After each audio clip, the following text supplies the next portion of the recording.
R$ 10.000 em dividendos mensais do Banco do Brasil. Será que isso é possível? As ações do Banco do Brasil cresceram bastante, 56% no último ano, e nos últimos 4 anos ela passou a pagar um dividendo muito maior do que seu histórico recente, aumentando também seu dividend yield. Isso tem feito brilhar os olhos de muitos investidores brasileiros, inclusive do Barsi, que é acionista do Banco do Brasil há 51 anos. Mas pensando nisso, surgem 3 perguntas principais que eu percebo que estão na cabeça de muitos investidores que eu vou tentar te responder nesse vídeo. A primeira delas: Banco do Brasil é uma boa pagadora de dividendos? Ela entra na estratégia do Clube do Valor de foco em dividendos? Segunda, como receber R$ 10.000 por mês de dividendos só com ações do Banco do Brasil? E terceira, será que ela é a melhor empresa de dividendos para ter em carteira? Antes das respostas, comenta. Você é acionista de Banco do Brasil? Sim ou não? E para começar aqui, eu quero te mostrar esse dado que é bem impressionante. Ao todo, existem mais de 1 milhão de investidores pessoa física em ações do Banco do Brasil. E como na Bolsa de Valores a gente tem 5 milhões de investidores totais, então posso dizer aqui que cerca de 1 a cada 5 investidores na Bolsa viram essa notícia, né, do desdobramento das ações do Banco do Brasil, que é um split,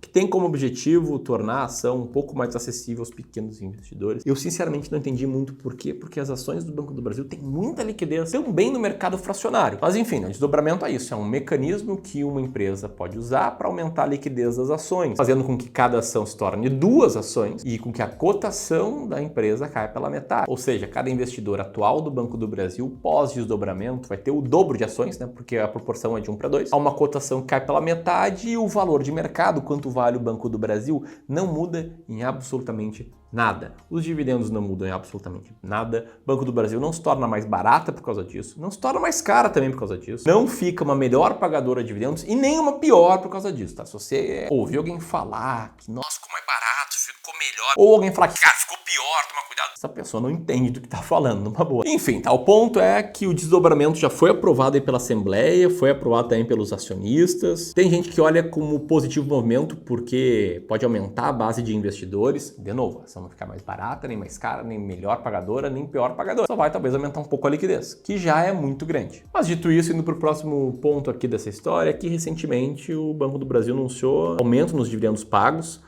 por conta do resultado do último trimestre de 2023, aumentando o payout de 40% para 45%, surpreendendo o mercado, que a expectativa era que o banco seguisse distribuindo 40% do seu lucro e puxando esse payout aí para o topo da série histórica, né? Pelo menos essa série que vem desde 2014 para cá. Então, basicamente, nessa história aqui, o que a gente tem? A gente tem muitos investidores do Banco do Brasil, a gente tem uma política de dividendos mais agressiva, a gente tem esse fator do desdobramento, que alguns acham que vão trazer novos investidores, mas já botei aqui minha opinião, e tudo isso aqui não vale nem significa nada para quem não tem uma estratégia clara de investimentos. A bandeira que eu levanto aqui, fazendo vídeos praticamente todos os dias, é que você tem que ter uma estratégia para saber o que está fazendo. Vou te explicar como é que está o Banco do Brasil frente a uma estratégia que a gente tem aqui no Clube do Valor, que é uma estratégia de dividendos, e que no último trimestre de 2023 anunciou um lucro líquido de 9 bilhões de reais. Um crescimento de cerca de 5% em relação ao mesmo período de 22 e 7% comparado ao terceiro TRI de 23. Resultado que foi influenciado principalmente por um bom desempenho comercial e crescimento das carteiras de crédito, além de prestação de serviços, com atenção especial para operações de crédito, garantia e consórcios. Na média, o que é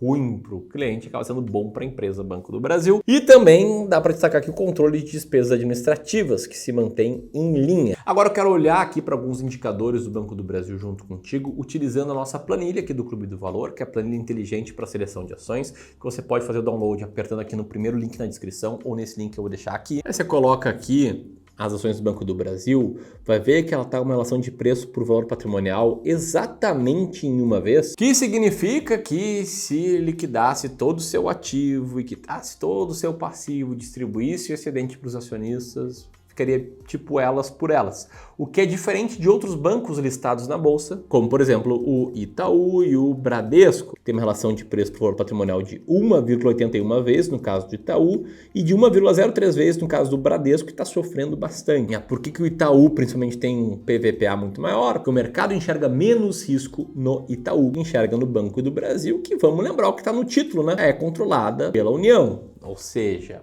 pode ser usada como instrumento político e misturar política com empresas nunca dá certo, a conta sempre chega. Agora eu quero comparar Banco do Brasil com a terceira melhor pagadora de dividendos segundo a minha estratégia com foco em dividendos, segundo a máquina de dividendos, que é a Metalúrgica Gerdau. Vou escrever errado aqui, ó, Goal 4. Pode ver que a Metalúrgica Gerdau, ela tem um preço-valor patrimonial ainda menor que o Banco do Brasil, ou seja, o mercado está ainda mais desconfiado sobre o futuro dela do que com o Banco do Brasil, tem um preço por lucro também menor, um dividend yield atual maior, embora um return on equity um pouco menor, assim como uma margem líquida um pouco menor. Agora, será que o Banco do Brasil é uma boa pagadora de dividendos? Porque a Gerdau tem um dividend yield atual maior, que é uma melhor pagadora de dividendos do que o Banco do Brasil. A resposta é que vai depender de estratégia para estratégia. E aí, o grande ponto é que você tem que ter uma estratégia. No clube, do nosso sistema de alocação estratégica, que é a forma que a gente enxerga investimentos por longo prazo, na parte de ações brasileiras, uma das nossas estratégias é a estratégia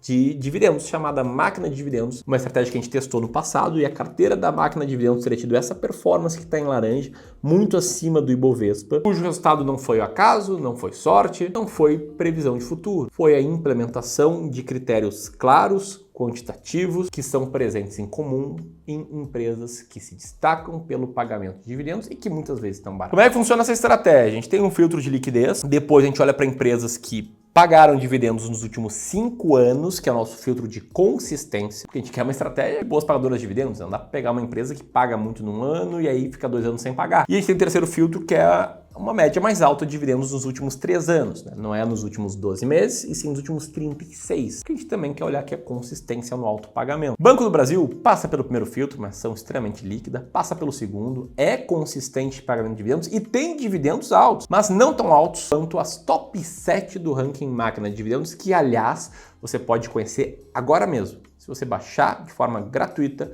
o nosso e-book Máquina de Dividendos. Esse que está na tela agora e que eu vou deixar o link para download aqui também na descrição e aqui nesse botão. E o dividend yield médio está em 6,5%, não é ruim, mas existem 25 empresas melhores ranqueadas. Então hoje ela não entraria na carteira máquina de dividendos. Agora, se ela faz sentido para a sua estratégia e você quer saber quanto você tem que ter investido no Banco do Brasil para gerar R$10 mil por mês de dividendos, aí vamos pegar alguns dados, tá? O dividend yield dos últimos 12 meses está em 7,9%, cotação atual está em R$ 58,48.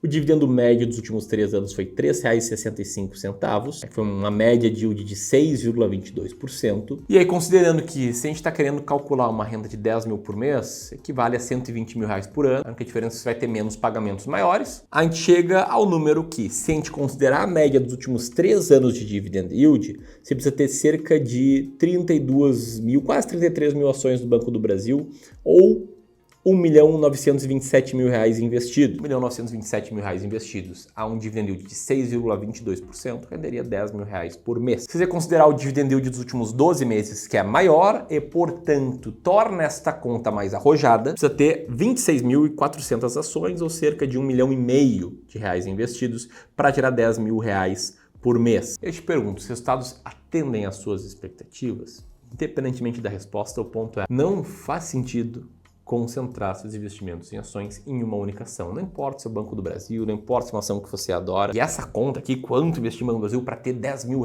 por mês de dividendo, ela acaba só fazendo sentido se você tem várias ações. Porque se você juntar R$1,5 milhão, R$2 milhões e botar tudo numa única ação, você vai estar correndo muito risco de perder esse patrimônio grande que você está montando. Então toma muito cuidado com isso, e se por acaso você quiser ter uma segunda opinião sobre a tua carteira, você vê como é que a gente montaria uma carteira para te fazer gerar renda passiva de R$10 mil por mês, de R$20 mil por mês, dependendo do seu patrimônio, a gente pode te mostrar quanto você poderia ter de renda passiva. Se você quiser entender se faz sentido ou não ter Banco do Brasil na tua carteira, quero te convidar para uma sessão de consultoria gratuita com um especialista aqui do Clube do Valor, que vai entender seus objetivos, seu perfil, como você investe, criar um plano para você investir melhor.